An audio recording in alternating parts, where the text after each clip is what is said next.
Olá, meus amigos, boa tarde, muito bem-vindos para mais um episódio do Sessão Entre Amigos. E hoje a minha amiga convidada é a Rosana Passioni. Tudo bem, Rosana? Oi, tudo, e você? Tudo bem. Se apresenta para nós, por gentileza. Então, eu sou a Rosana, eu sou arquiteta, trabalho com neuroarquitetura e ABA, sou autista e mãe atípica também. No episódio de hoje, além do espectro, autismo e superação, histórias que inspiram, nós vamos falar um pouquinho sobre a superação no autismo. O que seria a superação no autismo? Será ser viver igual o neurotípico? Ou a superação no autismo ter a aceitação e saber ter estratégias para administrar e viver melhor dentro do espectro? Essa pergunta e outras nós vamos responder ao longo do podcast. Fica com a gente até o final. Rosana, você pode compartilhar um pouco da sua história e a relação com o autismo? Vamos lá.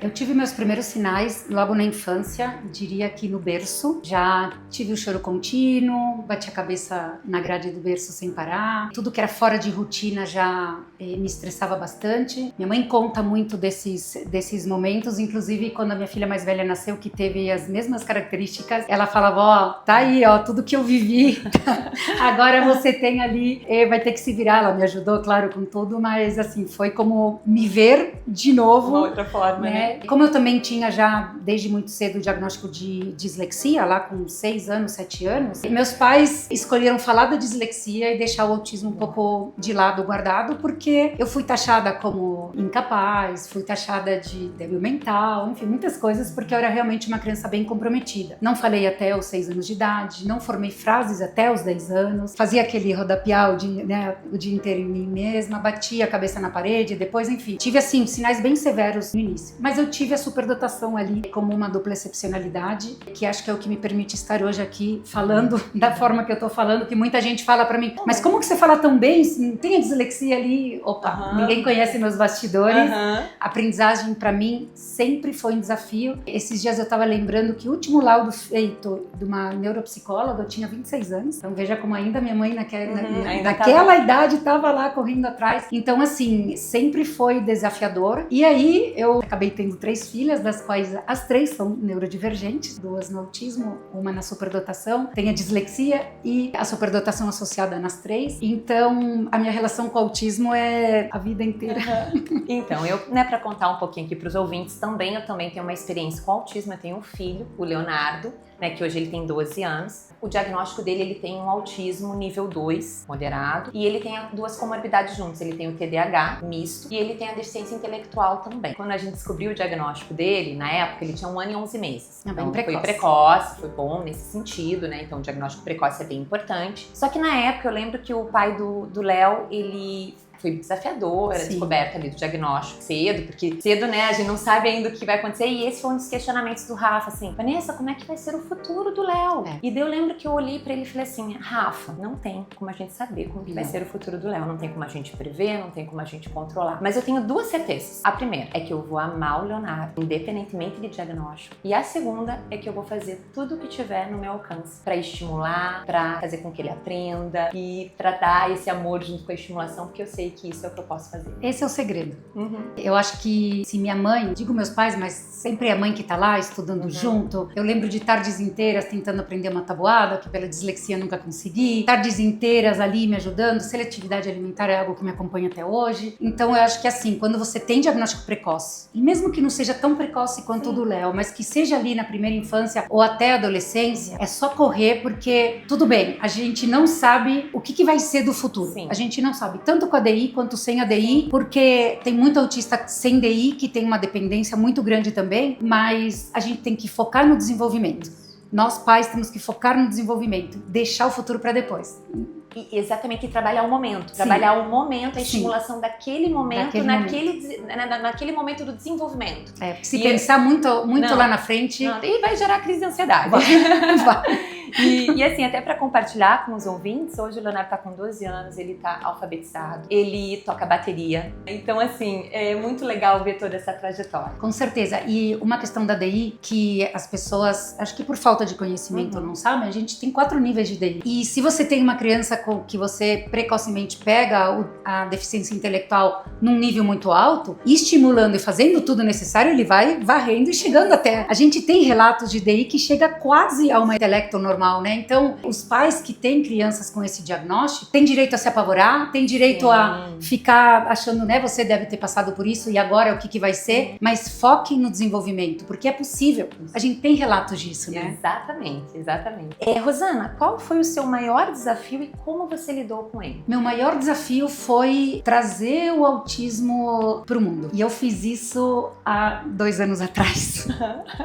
Ou seja, que, aliás, quando a gente se conheceu, foi o momento... Eu tive Covid no início da pandemia, ou seja, antes das vacinas acontecerem. E foram 20 dias lutando contra o Covid. Não foi a área pulmão nem nada, mas foi a parte gastrointestinal. E teve um dia, nos 20 dias, que eu achei que eu ia morrer. Porque eu tava muito desidratada e não tava conseguindo me recuperar. E me recuperei. Então, quando eu saí do Covid, eu olhei e falei, bom, agora eu vou começar a viver e deixar de sobreviver. Então, meus primeiros 47 anos de vida, eu não vivi da forma em que uma pessoa merece viver. Então, assim, a gente precisa trabalhar muito a questão do preconceito no autismo para que a gente possa ser nós mesmos, independente do olhar do outro. Eu precisei 47 anos, espero que minhas filhas não precisem todo esse tempo, espero que o Léo também não precise todo esse tempo, porque a gente carrega uma bagagem depois de muito sofrimento. A gente poderia ter evitado, de alguma forma. Exatamente. E eu trago aqui um desafio que eu passei com o Léo, até para dividir essa história, que talvez alguns pais façam, e você está falando dessa questão do viver versus sobreviver. Sim. Quando o Léo tinha 4 anos e meio, ele foi participar de uma festinha junina da escola e eu sempre procurei, respeitando, entendendo, mas para que ele realmente pudesse viver. Então eu nunca deixei ele escondido no quarto, nunca deixei... A gente tentava de uma vez, de uma forma não dava certo, a gente tentava de outra e assim a gente ia. Mas naquela festa junina, eu criei expectativas e eu não soube lidar com a minha frustração. Por quê? Porque eu tava tendo um feedback que ele tava dançando, que ele tava acompanhando com os colegas. E quando a gente chegou nessa festa, eu imaginei que ele ia estar dançando, porque a princípio tava tudo certo pra ele, digamos assim, fazer aquilo que eu estava esperando. Mas tinha um touro mecânico com aquele inflável, eu adoro inflável. Quando foi na hora da música que todo mundo foi dançar, ele foi pro inflável. Quem disse que o Léo ia dançar? O Léo não quis dançar. E eu, ao invés de entender, compreender, eu insisti. E tentei forçar o Leonardo um pouquinho. E ele teve uma crise muito forte naquele dia. Foi muito doloroso pra mim, porque eu me desregulei emocionalmente. Daí me cobrei como uma psicóloga, não tava dando conta, que não tinha nada a ver uma coisa com a outra. Enfim, fiz uma mistura de emoções, de sentimento, de expectativa, de frustração. Mas quando eu cheguei em casa, eu entendi, sendo uma pessoa assim, de muita fé, fiz uma oração, fiz uma reflexão sobre as minhas ações. E eu entendi que a frustração era minha. Enquanto eu não soubesse administrar a minha frustração, eu não ia conseguir, né, ajudar o meu filho, que está dentro do espectro, a administrar as frustrações dele. Então, no dia seguinte, eu me abaixei na altura dele, olhei pra ele e falei assim, filho, desculpa, perdoa a mãe por a mãe querer colocar você dentro de uma caixinha da sociedade, sendo que você não precisa disso, meu amor. A mamãe te ama do jeito que você é, e eu vou entender isso. Nesse dia foi um marco, eu até me arrepio contando essa história. Então, eu até fico emocionada porque tudo que um autista precisa é que olhem pra ele e não esperem uma pessoa normal. Exatamente. E tem gente que julga falar a palavra normal, mas sim, as pessoas neurotípicas são o padrão normal e nós neuroatípicos não somos. E quando uma família tá lá, e eu entendo isso, porque a gente gesta e tem todo um filme que a gente desenha pros nossos filhos. Exatamente. E aí eles nascem e todo aquele filme a gente não pode enxergar o final daquele filme, porque a gente não sabe qual que é o final daquele filme. Só que isso é pros pais. Pra quem está lá, quando eu deixei de inúmeras festas, quando eu deixo de inúmeros passeios de parques e todo mundo, não, mas é legal, você tem que ir. Não, mas é legal pra você. Pra mim não traz benefício estar num parque, porque eu me desregulo. Pra mim não faz benefício ir lá na festa de fulano, porque eu me desregulo. Então, assim, é importante a gente entender que nós vivemos de uma forma diferente. Pra nós, o mundo é diferente. Então, quando uma mãe traz essa validação, e o que eu escuto, todo aprendiz que vem no CDA, tudo que a gente escuta é, eu quero que meus pais me entendam, eu quero que eles me acolham. E os pais estão certos que estão acolhendo os filhos, só que da maneira errada. Exatamente. E a gente sempre tenta explicar pra esses adolescentes, teus pais na tentativa de acertar estão errando. A gente precisa explicar pra eles o que você precisa. E não é a mesma coisa que um filho que não tem autismo, né? Exatamente, porque a intenção é boa, mas a forma inadequada. Exatamente. E eu digo que aos 4 anos e meio do Leonardo foi o marco que desde então... Por isso que ele hoje tem o desenvolvimento que ele tem. Isso. Eu aprendi a lidar, a administrar as minhas expectativas, certo? As frustrações. Sim. E ele também. Então. E a autoaceitação dele acontece porque você está validando ele. Isso, exatamente, né? Como ele é. Exatamente. Imagina você como filho Teus pais o tempo todo, tudo que você faz, eles acham que é errado. Você não vai se validar. Sua autoestima não vai ter ali o processo necessário. Rosana, houve algum momento ou pessoa que fez a diferença no seu caminho? Olha, algo que eu descobri há pouco tempo, porque não foi algo que eu enxerguei, porque nós filhos somos cruéis com nossos pais, né? Mas hoje eu enxergo que se não fosse minha mãe, porque embora foi uma época desafiadora, minha infância inteira foi dentro de sala de psicólogo, de fono e de psicopedagogo. E isso eu devo à minha mãe. Se minha mãe, embora eu acho que ela deve ter passado muito medo, ela deve ter ficado com todas as incertezas, ela nunca deixou de me levar nas terapias. E todo esse acompanhamento fez com que eu pudesse me desenvolver. Então eu acho que eu devo a ela, o tanto que eu falo, às vezes ela me manda mensagens quando ela me vê no Instagram e fala, nossa, como você tá falando? Olha, eu tenho 50 anos. Às vezes ela manda mensagem e fala assim, pô, eu tô pasma de ver, você tá falando palavras difíceis. Que é dislexia, eu tive vocês não, que assim, quem me vê não imagina a dificuldade que eu tive na aprendizagem. Até hoje eu tenho, mas assim, não se compara com o que eu tinha antes. Então, pra minha mãe que esteve lá, sentada fazendo lição comigo, pra ela é surreal me ver. Nossa, você tem um repertório? Porque eu nunca tive repertório. Então, assim, devo a ela. Eu acho que, claro, tem outras pessoas na minha vida que eu poderia aqui nomear de suporte. Mas no meu desenvolvimento, minha mãe. Então, Rosana, respondendo aquela pergunta do início, a superação no autismo seria realmente a gente poder aceitar e trabalhar, né, no sentido quem a gente é. Exatamente, né, se aceitar dentro, né, do espectro mesmo. Exato. Eu acho que quando você faz isso, porque eu fiz isso, não é uma coisa que tá no livro que eu li em algum lugar. O dia que eu falei, ok, essa sou eu, vamos pro mundo fazer do jeito que você tá aí pra ver como eu era 2 anos atrás, como que eu tô hoje. Sim. É só acompanhar minhas redes sociais que você chega. Ah, cadê as redes sociais da Rosana 2 anos atrás? Tinha 28 seguidores e não tinha nenhum conteúdo. E por que eu tô fazendo esse conteúdo? Justamente para que as pessoas entendam isso. Saia e mostre que você é. Você tem uma particularidade, você tem uma estereotipia, você fala demais, repete, não importa, essa é você, se aceite. Eu às vezes travo, às vezes eu tenho um olhar, meu pai sempre fala, eu vejo nos vídeos, sempre o teu olhar vai pro lado, sempre tá indo pro lado. Quando eu olho nos vídeos eu percebo, eu tenho o olhar lateralizado, bem marcado assim, essa sou eu, e tá tudo bem. Isso é a maior superação, né? Sim. Ah, legal. Sim. Que estratégias e ferramentas podem ajudar no desenvolvimento, Rosana? Eu acho que é importante a gente ter um acompanhamento multidisciplinar para que a gente possa entender quais são as nossas necessidades. Hoje eu consigo trabalhar, porque eu trabalhei na minha terapia antes de estar fazendo tudo o que eu tô fazendo, quais eram as adaptações que eu precisava para o meu dia a dia. Então, eu não trabalho igual todo mundo. Hoje até gravei nos meus stories. Hoje de manhã eu fiquei de pijama na minha cama, fazendo reuniões com pais e fazendo outras coisas que eu precisava, não sair de casa. Sexta-feira é um dia que eu não vou pro escritório, eu não fico no escritório o dia inteiro, eu tenho muitas adaptações. Hoje a gente tá aqui, eu tô fazendo essa interação, depois eu vou pra minha casa, não faço mais interação. Então assim, isso eu aprendi com a minha terapia. Então eu vou pro meu quarto, que é meu lugar de regulação, eu tenho um espaço de regulação. Então é necessário o espaço de regulação. A luz, eu tenho fotossensibilidade, então qualquer tipo de luz me traz muita dor de cabeça. Então eu sei que daqui eu vou sair e eu já vou estar, porque é físico, eu vou ir pro meu quarto, exato, então eu sei que lá eu vou estar sem luz e vou me regular. O que acontecia antes? Eu saía daqui ia para outro lugar, né? Sei lá.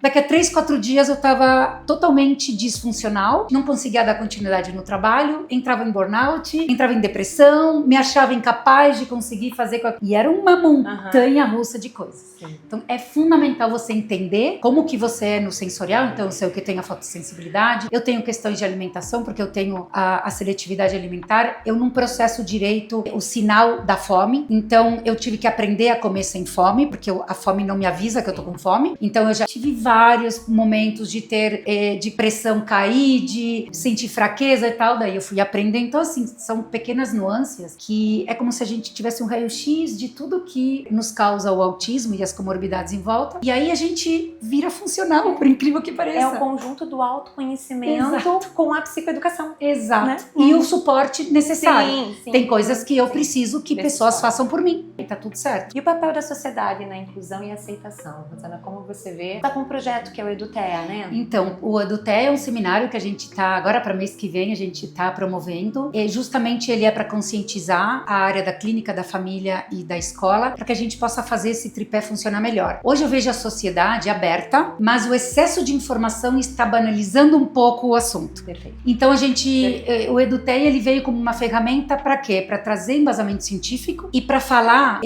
sem a gente trazer a banalização. Então a gente vai mostrar, hoje mesmo eu tive reunião com 2 pais de umas escolas lá de Fortaleza, que eu presto consultoria para uma escola de lá, justamente o que as 2 mães relataram. A clínica reclama da escola, a escola reclama da clínica e nós mães estamos no meio e não sabemos o que fazer. E aí quando você pergunta para a escola que informações elas têm das crianças, nenhuma. E se elas têm informação, é laudos. Só que não tem um perfil sensorial, não tem algo tão básico quanto tem algum elemento de suporte de apoio ali da criança, qual que é o hiperfoco da criança, como que ela se regula, o que desregula. A escola não tem essa informação, ninguém passa isso para a escola, né? Então, embora a sociedade está aberta, eu sempre acho que a gente tem que ir lá pro 100 para voltar pro meio, né? Exatamente. E acho que a gente tá nesse momento do 100. Então, o Edutea é um grãozinho ali que a gente tá colocando para que a gente possa trazer formação de qualidade para esse tripé aí que agora ou funciona.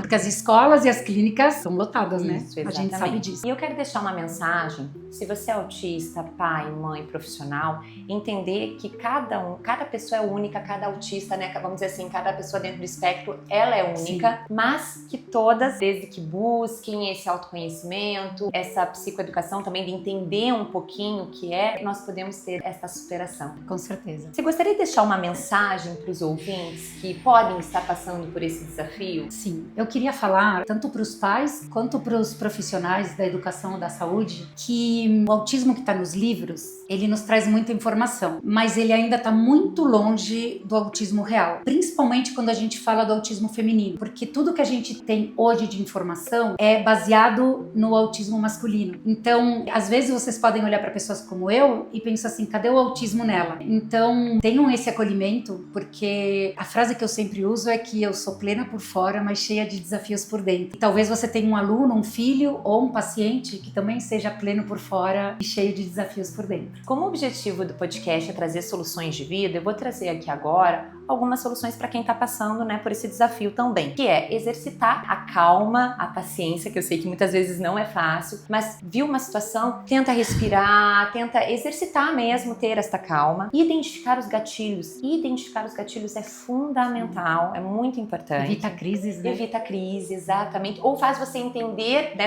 às vezes você não identifica na hora, mas daí depois que você identificou, você já evita. E tem um caderninho para anotar? Exatamente, isso é uma estratégia bacana. Valide os sentimentos, né? No momento que a pessoa está em crise ou no momento que ela não está conseguindo muitas vezes até mesmo se expressar, mas procurar dar essa validação pro outro. Eu vejo que isso faz muita diferença pro Leonardo, quando eu valido o que ele tá sentindo. Em casa também é assim. Porque é importante, vai estar frustrada, às vezes não deveria estar frustrada, é uma coisa pequena. No entanto, a frustração é dele, é real, ele funciona de uma forma diferente. Sim. Então é importante que tenha essa validação. E também, às vezes, é observar essa questão sensorial. Se tá tendo, né, muito estímulo sensorial, tirar a criança ou a pessoa, só sair do contexto, como você mesmo já trouxe as suas estratégias que você usa aqui. E também encontrar alguns objetos mesmo que vão auxiliar. Um brinquedinho, às vezes uma música calma, um banho, que isso também ajuda, certo? E assim, finalizamos, né, mais uma sessão entre amigos. Eu quero te agradecer, Rosana. Mas eu, antes de você me agradecer, eu quero te presentear com o meu livro. Esse livro foi um momento de perpetuar para mim tudo que eu entendi que a neuroarquitetura podia trazer para nós autistas. Eu acho que é de muita validação e espero que você goste dessa leitura. Obrigada. Olha que bacana, gente. E eu vou convidar, então, né, as pessoas a compartilharem esse vídeo com quem tá precisando escutar, deixar um recadinho para nós lá nas redes sociais e agradecer quem ficou com a gente até o final. Então, até daqui 15 dias, teremos um outro episódio. Espero vocês. Um abraço. Tchau, pessoal. Tchau.